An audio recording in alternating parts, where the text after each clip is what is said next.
Power ranking time, herd hierarchy going into week 12, best part of the week. Before we get into Colin, Jason McIntyre's shirt, unbelievable to be wearing on Thanksgiving week. I mean, he's wearing a Hawaiian tropical shirt, not the time or the place, Jason. So this is the list going into last week, and this is the current list. Not too crazy. All right, we were in the right direction with a lot of stuff. Few things changed at the top with KC losing to Philadelphia at home. Crazy stats about Kansas City. Back-to-back-to-back games. 3 in a row, ladies and gentlemen. They have been shut out in the second half. They are currently averaging less than a touchdown score in the second half. KC's offense is broken. I've been saying that for weeks, and it came to fruition. We'll talk about that more later. Eagles have to be number one. I mean, I don't care if you think they're not that good, or you think they're getting lucky, or you think they're winning while playing bad. It doesn't matter. At this point, they're 9-1. They are the clear-cut best team in the NFL. Again, they're not even playing that good. Jalen Hurts had 140 yards passing. They didn't do anything in Kansas City on the road in a disgusting weather game. And what did they do? Came from behind and won in Arrowhead, something no one does. Baltimore, Detroit, both finding a way to win. Detroit, one of the craziest wins I've seen in a long time. They were down 2 possessions, 3 minutes to go in a divisional game against Chicago. They find a way to win. Unreal. Jared Goff has to get better, though. Jared Goff is showing signs of the previous Jared Goff. He needs to be a little bit better if Detroit wants to have a legit shot at the NFC. Baltimore rolling. Dallas, bully ball. We know what they do. They're going to have to prove it, though. They're going to have to prove it against teams like Philadelphia if they want us to take them seriously. 49ers, when they're firing, they're probably the best team in the NFL, but they had a stretch there where they weren't firing. They had some injuries. Brock Purdy's playing back to that MVP level, so I have a feeling San Francisco will continue to rise. Miami, defense has been really good, right? The defense is getting a lot better. Jalen Ramsey looks good. Vic Fangio has the defense playing better. Bad news is the offense is playing worse against the Raiders. You know, off a bye, they dominated the game. They had the ball a ton, didn't punt, couldn't score. So they got some issues. Jacksonville rolling. Cleveland, I have to have them up here because of the record and all that stuff. But again, if DTR or PJ Walker is their starting quarterback, there's kind of a ceiling on that. It's a shame they had the quarterback situation because Cleveland is talented enough where they probably could be the second, third best team in the AFC if they just had a competent quarterback. Buffalo, we wrote them off. I thought Buffalo was done for this season. I think Buffalo could make a run here. I think Buffalo could make a legit run. They're a team that I would not want to face if I was in the AFC. I know we talked about Cincinnati. I like them value-wise moving forward. I think Buffalo would be the team. If I was looking for some value, the Bills are a team that I would take a look at. Because if they get in the playoffs with the way that the rest of the AFC plays, Buffalo can beat anybody. They probably have the roster that's talented enough to beat anyone. And right now they're kind of being counted out. So let's go ahead. Let's get to Colin and see where he agrees, disagrees. Let's see the list. All right. Today's herd hierarchy. Let's go. Come on, let's do it. Herd hierarchy. Time is now. Let's go. The top 10 NFL teams according to college. Number 10. I don't know what to do with Cleveland. I'll put him here. Dorian Thompson-Robinson, I guess the quarterback going forward. Same. I mean, they have to be on the list. They're 7-3. Okay, I understand the situation with Dorian Thompson-Robinson and PJ Walker. Do I think they'll be top 10 the entire season? Probably not. But at 7-3, what do you want me to do? But they did beat the Ravens and Steelers in back-to-back weeks. They have never done that in franchise history. They've won 5 of their last 6 games. I think Myles Garrett's got an argument to be the MVP of the league. They've got a really good roster. I like their GM. I like their coach. I love elements of their defense. I don't know how far you can go with DTR at quarterback. We'll see. It'll be a fun watch. Cleveland at 10. Number 9. Buffalo. I do think, and I said here we are. Me and Colin on the same page yet again. This last week, I think they rebound, and they're pretty good the rest of the way. I think they hit a low. I'll give you a prediction. I predict right here, live in front of the world, I predict they beat Philly, and I predict they beat KC. And then we're going to be having a whole different conversation about the Bills. I'll tell you this. I don't have a ticket right now. I don't have a Super Bowl ticket on the Bills. If you want to get involved, if you want to monetize the Bills moving forward to win the Super Bowl or to win the AFC, however you want to do it, now would be the time to do it. Because if they beat Philly and beat KC, the value is going to be gone. So if you're looking to get involved future ticket wise, go get one this week. Point, and I think they'll rebound. Listen, they're number 4 in the league in point differential. They have the number 4 scoring defense, and Josh Allen's an all-time talent. They will score points or find a talent. way. I don't know about that. So I think they've bottomed out. I think they're pretty decent the rest of the True. year. Josh I Allen's agree. not going anywhere. He's going to be around the AFC for 10 to 12 years. Buffalo at number 9. Number 8. Houston Texans. How about that? Listen, CJ Stroud. So I thought about adding Houston. I think Houston tried to give the game away against Arizona. Whenever games like that happen, it's hard for me to really reward a team. When they play a bad team, they scrape by, and people kind of ignore what was happening in the game, and instead they just see the result. CJ Stroud, 3 interceptions, a couple bad ones, a couple red zone turnovers. Houston's building something real. I like what Houston has going on, their weapons, what they've built around Stroud. Defensively, obviously, D'Amico Ryan is going to right that ship as far as what we think of the Texans, over the last couple of years to what they are now. Texans are in a great spot. I'm not rushing to put them in my top 10. I think Stroud is incredible. I think he's having one of the best rookie seasons I've seen in a long time. They're not in my top 10 yet. They would probably be the honorable mention team. They would probably be 11, maybe 12. They're in the conversation, but they're not there yet. I could read 15 lines here of copy about how he's the best rookie quarterback we've ever seen. Give the coach credit. Give the front office credit. They made some nice moves. We talked about it in the summer. First 3-game win streak since 2018. Hey, listen, we're all looking for great quarterbacks. How many times do I say this? How many times do I say all you really need is a quarterback? That if you make that quarterback change, it completely changes the franchise. Do you think if Davis Mills was still the starting quarterback of the Texans, that Tank Dell and Nico Collins would be having the success they're having this season? No, absolutely not. You have to have a quarterback. You have to have that. This shows you how fast a quarterback and a coach can turn around a franchise. The Texans have been so bad. Breathtakingly bad. Why? Bad coach, bad quarterback. They fixed those two things within 12 months. They're in the top 10 of Colin's list. Within 12 months, they're relevant. People are talking about them. People want to watch their games. They have an MVP candidate, kind of, at quarterback. It really does show you how fast it can turn. If you are a fan of a franchise and you're begging for something, just beg for a quarterback. Beg for a head coach. That's it. Nothing else matters. That is the only thing that matters when it comes to turn around a franchise. We have examples of this every week. I sit here and talk about it every week. Houston's a great example. Houston's a great story. If I was a Houston Texans fan, I would feel real good right now. Looks like we have the next great franchise quarterback. Yeah. His comp was Jared Goff.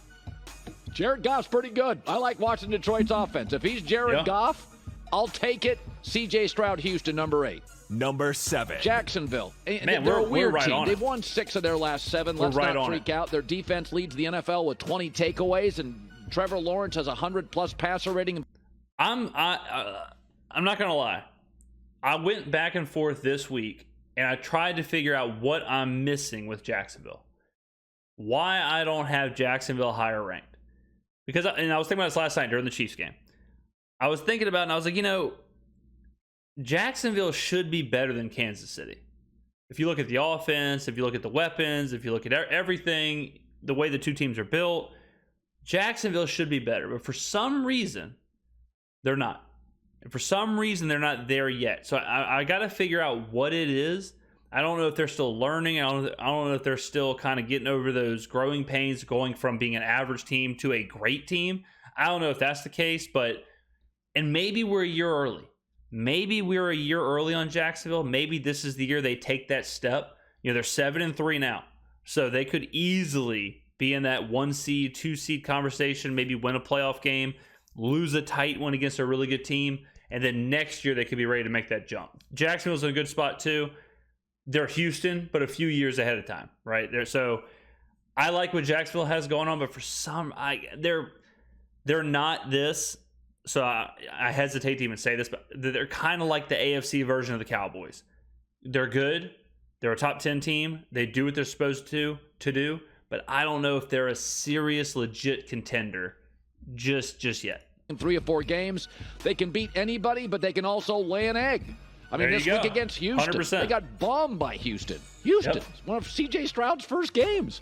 So I don't know what to make of them, but I like their weapons. I like the coach. I like their quarterback, and they take the ball away defensively. Jags at 7. Number 6. But I really like the Lions, just a relentless team. How can this team be 6?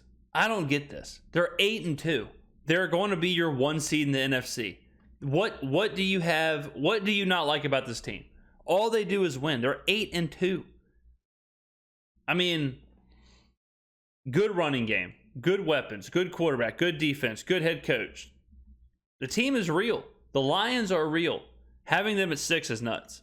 They've won 16 of their last 20 games. That's hard to do in this league. 16-4. 7 straight divisional games. They are now Aaron Rodgers, Favre of the Packers. They're going to own their division. Their offensive line, dominating. Yes. PFF has it number 1. They're deep. I've said that for weeks. Again, you have the best offensive line in football, one of the best defensive lines in football, playmakers everywhere, a good quarterback, the ability to pass, the rush the passer. You've won 16 of 20. You're 16-4 in your last 20 games. You're whatever it was, 7 in a row in the division. You're going to host a playoff game. You're going to win your division. How is this team 6th? Defense, man, have they made adjustments? This defense was nonsense last year. It's now it's one of the leaders in sacks. So it's not a great secondary. They're going to have to mostly win by scoring points. But I like the culture. I like the offense. I like their O-line. I have Detroit at 6. Number 5. 1 spot behind Dallas. They're way better than Dallas. When they're rolling, they can sort of sledgehammer. Dallas is a bully. Dallas wants to beat up on Carolina. They want to beat up on the bad teams. They want to beat up on Washington. They want to beat up on, the Giants. But having them is crazy to have them ahead of Detroit. Teams more than Detroit because I think they're better on the back end defensively. They got 6 wins by 20-plus points. Dak Prescott, credit where credit's due. It's a lot of bad teams, but he's got 119 passer rating over the last 5 games. I don't want to keep harping on the Dallas-Detroit thing, but better offensive line, Detroit. Better record, Detroit. Better quarterback, Detroit. I mean, better running game, Detroit. This one, I don't get it all. Accuracy's been stellar. He's healthy. And even in the Philadelphia game he lost, he was very good. So I flipped them over Detroit because I think Dallas does have that little Mike Tyson avalanche quality. When they're ahead of you, they can really bury you. And sometimes Detroit lets you back into games, so I have Dallas at number 5. Number 4. This is where it gets really tight to me. Yep. Inches, not feet. San Francisco. I don't like Hufanga, the safety, being gone for the year. Yeah, that's tough loss. Brock Purdy has a 100-plus passer rating. Purdy right now, people aren't really talking about it. Since he has been back from his concussion, he is having one of the, we'd have to ask one of the analytical groups, but he might be having the best stretch a quarterback has ever had in like a 3-game sample. I'm pretty sure he has a perfect QBR or a perfect passer rating. He is dialed in right now, and he is the question mark. There are some injuries now. There have been some injuries this year with San Francisco. There's always injuries seemingly with San Francisco. But the big question is Brock Purdy. If Brock Purdy is playing at this level, I'm not totally sure San Francisco can lose. That is my biggest question with them. Can Purdy play at the level he's playing at right now for an extended period of time? They are getting hot when you want to, the back half of the season. They had their lull when you want to, the front half of the season. So San Francisco is a dangerous team. In 10 of his 15 starts, yes, they have the best roster, but they're always missing somebody because of their physical style. So it's inches, not feet. I love their coach. I love their culture. San Francisco at 4. Number 3. I've loved Baltimore all year. Maybe I have them low. Listen, they've trailed for 30. I think he does have them low, but I can understand with the Mark Andrews injury. Word on the street, though, now is that Andrews' injury isn't as severe as previously believed. So if Mark Andrews is back in a couple of weeks, that obviously would be huge. If Andrews is out for the rest, if you told me Andrews would be out for the rest of the year, I'd probably scratch Baltimore off of the possible Super Bowl winners. They need him. He is their passing game. They desperately need him. 32 minutes all season. Okay, they're really good. They are, and really they good. have an absolute identity. The number one rush offense in the NFL. It's probably why I should have them 2 and not 3. But they can be a little ugly and choppy in the fourth quarter of games. The Charger game, I'm fascinated to watch. Yep, we talked about that last week. Lamar has the most turnovers in, I believe it might be the fourth quarter, maybe it's the last. I think it's the fourth quarter. Last fourth quarter of games. So they do turn the ball over a little bit. They do give games away, but kind of like with Detroit, you're looking at a team that's going to be right in the conversation for the 1 or the 2 seed, a division champion, host a playoff game. Lamar Jackson is playing at an MVP level. So right now, where do I have Baltimore? I have Baltimore at 3. Yeah, this is about right. I have them at 3, but my whole thing is I have Detroit at 2. I think Baltimore is better than Kansas City right now. Colin is going to have Kansas City above Baltimore. I think that is crazy. Watch, but I have them at 3. I love virtually everything about them. Don't always seal up wins the way I'd like them to, but I have them at 3. Number 2. About 1 inch behind Kansas City. All right, so we've been saying this, and it came to fruition against Philadelphia on Monday Night Football. Kansas City cannot win the Super Bowl. Kansas City cannot make a run in the AFC playoffs with this set of wide receivers. Can't happen. I don't care how good Patrick Mahomes is. I don't care how good Travis Kelce is. I don't care how good Andy Reid is. You cannot do this. You cannot lead the league in drops. You cannot have Montez, Valdez, Scantling dropping passes in the end zone. You can't have Justin Watson as your go-to receiver on a 4th and 22. It is criminal what the Chiefs have done to Patrick Mahomes in his prime. Not getting him DeAndre Hopkins, not getting him Odell Beckham, getting rid of Tyreek Hill and saying, figure it out. I'm not saying they have to go get Devontae Adams. They don't have to go get, a Justin Jefferson type receiver. But if you can get DeAndre Hopkins, Odell Beckham, players like that for cheap, go get them. Go get those players. You have the best quarterback maybe we've ever seen in his prime with one of the best defenses. He is the best defense he's ever had. Get him a wide receiver. How are you okay with Justin Watson and Sky Moore and MVS and just watching drops after drops after drops? It's really bad of what this front office did. They are taking Patrick Mahomes for granted. They basically are saying he's so good that he can make something out of nothing. Not to this extent. I mean, these guys are practice squad level wide receivers with practice squad level results. The drops, wide open, off their chest, off their hand. I mean, he has to have somebody. It's crazy how available some receivers were. I mean, even someone like Hunter Renfrow, you can go get him for nothing. And I'm not saying Hunter Renfrow is the difference between the Chiefs winning the Super Bowl or not, but it just goes to show you that the Chiefs could have Travis Kelce at tight end, DeAndre Hopkins, Odell Beckham, and Hunter Renfrow. I bet you could get those 3 guys, or could have got those 3 guys for relatively nothing. And you're telling me the Chiefs wouldn't be nasty on offense with those 3 or with those 4? And instead the Chiefs say, you know what? Let's just try and win with some random guys who can't catch. Hard to watch, but there's no way, there is absolutely no way that Kansas City can make it through the playoffs, make a deep playoff run, and go to the Super Bowl and win the Super Bowl with receivers like this. And you're going to say, oh, James, they did it last year. No, they did not. Juju Smith-Schuster looks like Randy Moss compared to MVS.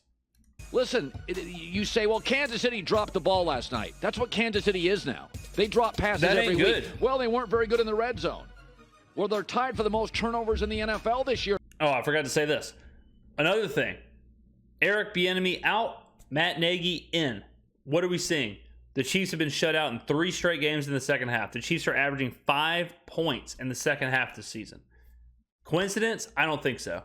They have stacked the deck against Patrick Mahomes with these receivers, with getting rid of Bieniemy. I mean, you think about losing your OC, losing Tyreek Hill, replacing both with nothing. This is not a good situation in Kansas City. I don't care about the record. I don't care about how good Patrick Mahomes is. I'll be the first one to say it. It is not good in Kansas City. There's a lot of problem areas, receiver, offensive production, OC, whatever, and we're all just kind of blind to it because of how good Patrick Mahomes is.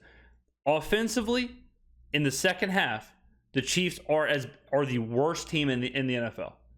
Worse than the Steelers, worse than the Saints, worse than like these really bad offenses. Matt Canada just got fired. Matt Canada's offense was way better in the second half in the last couple of weeks than the Chiefs have been. All right, so the Chiefs right now are broken. Here in the red zone, it's what they do. They're a great first half team trying to find an identity in the second half, and they can't. I put them ahead of Baltimore mostly because of Mahomes and Andy Reid finding ways creatively in like a playoff game to potentially find a way to win. But don't tell me, well, they didn't play well last night. Chiefs haven't scored a second half point in 3 weeks. That's why we like Philadelphia.